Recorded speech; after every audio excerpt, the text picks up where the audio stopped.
Hi, this is Scott Garibay, and today we're going to talk about Dungeons & Dragons, and we're going to talk about Strixhaven.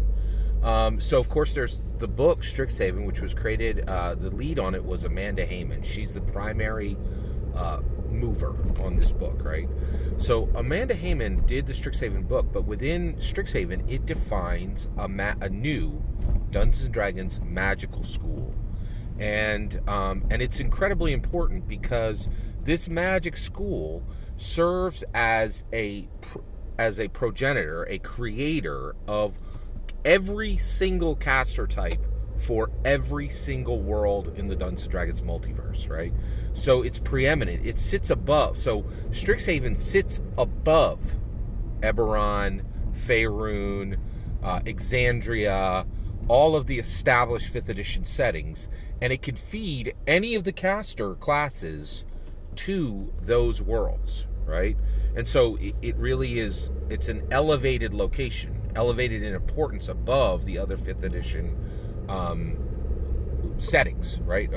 Strixhaven is more important than all the settings that came before it because it impacts every single one of those settings, and those settings generally have less impact on Strixhaven than Strixhaven has on them, right? So what Amanda Hamon did is it's truly, it's revolutionary. It really, it is a revolution within Dungeons & Dragons 5th edition, right? And it's much bigger than you understand. So let me explain what she did. So what I want to talk about today is a new understanding of Strixhaven, right? I continue to read this book and reread it, and one of the things I'm seeing is that it went over the head of every reviewer. No one had any idea what Amanda Hamon actually accomplished with Strixhaven. So what I've seen now, and I'm going to explain it to you in this video, is what Amanda Hamon did was she built Strixhaven, the magical school. Okay, so Strixhaven, the magical school, distinct from the book. Okay, and by the way, the book is Strixhaven Curriculum of Chaos. I'm talking about Strixhaven, the magical school. So the Strixhaven, the magical school, defined within Strixhaven, the Curriculum of Chaos, what it actually is a conceptual map of Dungeons & Dragons itself. Yeah, it's a conceptual map, in my humble opinion, of Dungeons & Dragons itself. So let me explain how and why. Okay, so you have this magical school. So what are the colleges going to be? Well, the colleges in Strixhaven, I use a mnemonic, SWOLQP, SWLQP, right?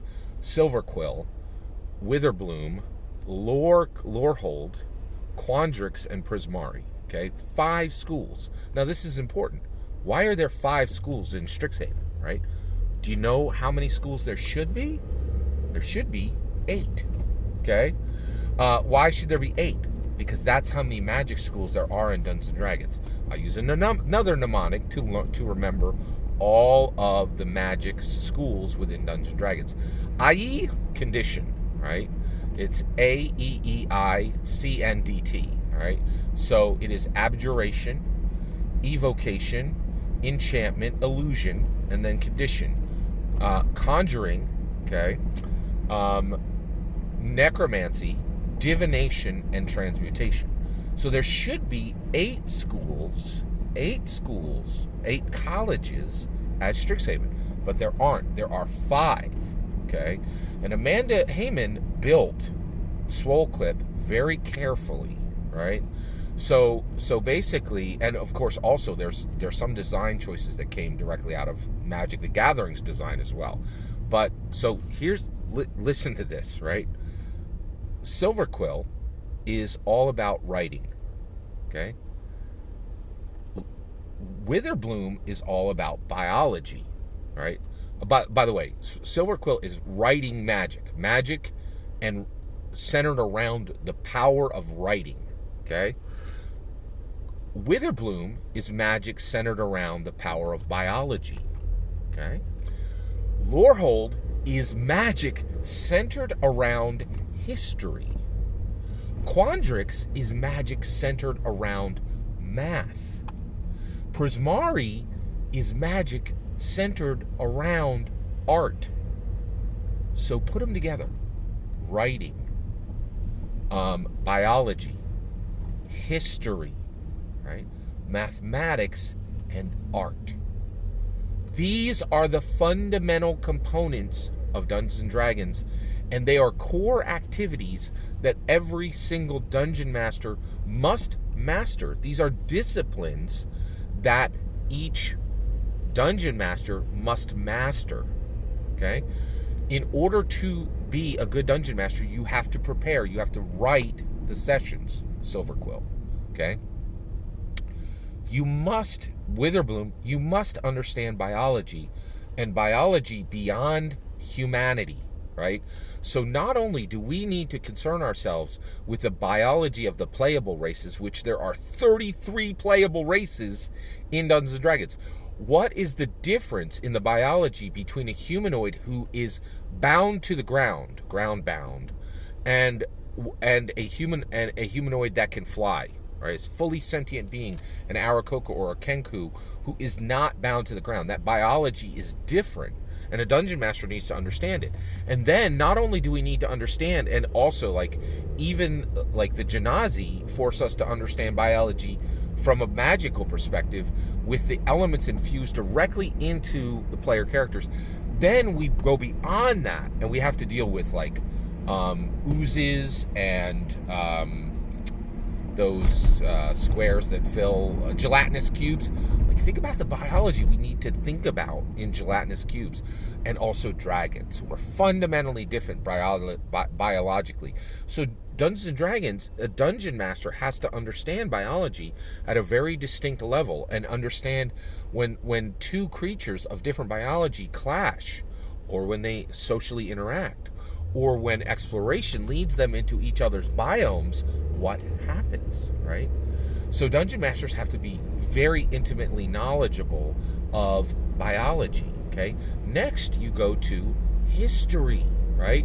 There is, in order to do Dungeons and Dragons is fundamentally founded on the history of Japan and Europe.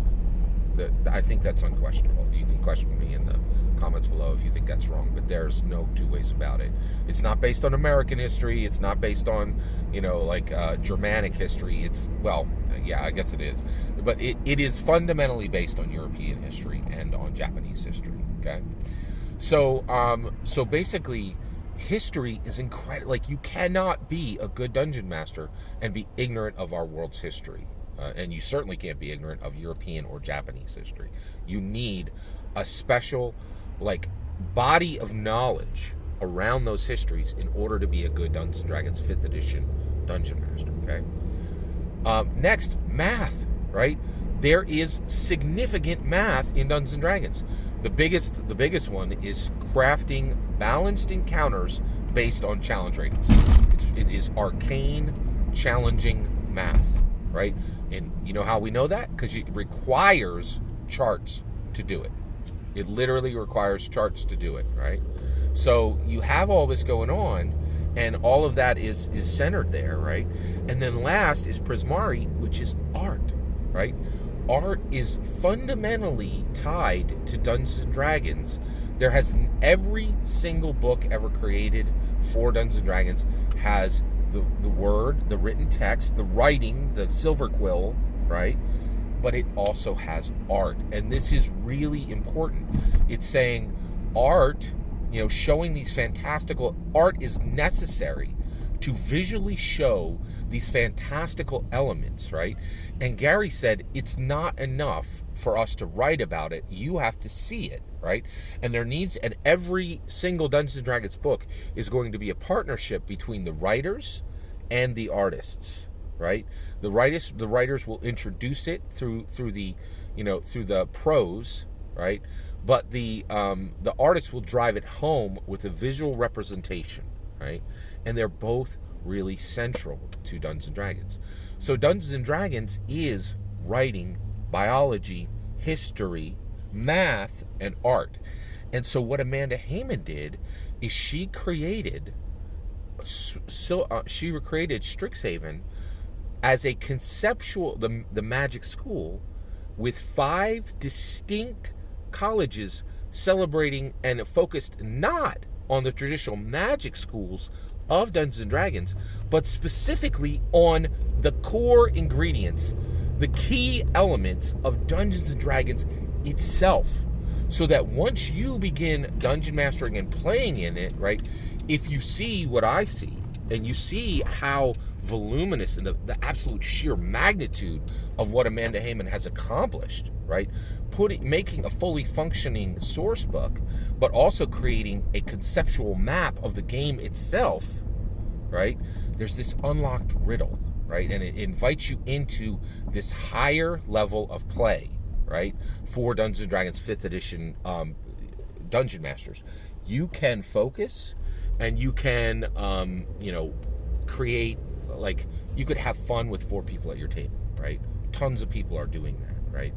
But when you see Amanda Hamon saying, this is not just a functional source book, this is a conceptual map of the game itself, and when you are exploring all the different colleges, you're really exploring what was created in 1974, Amanda Hamon connecting directly to her primary source of inspiration, Gary Gygax, for this book, right, in my humble opinion.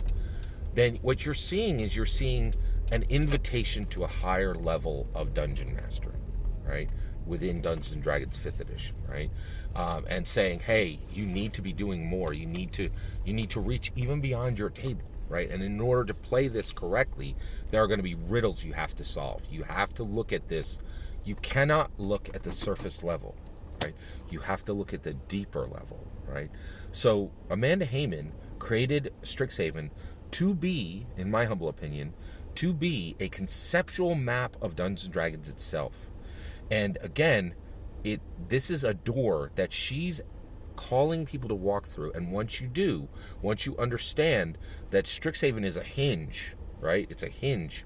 It changes Dungeons & Dragons fundamentally going forward. And there will be 2 different types of Dungeon Masters. Dungeon Masters who understand this deeper layer and are pushing their games past the old model, right? The old Dungeons & Dragons 5th edition model to a new, more higher magnitude game, right?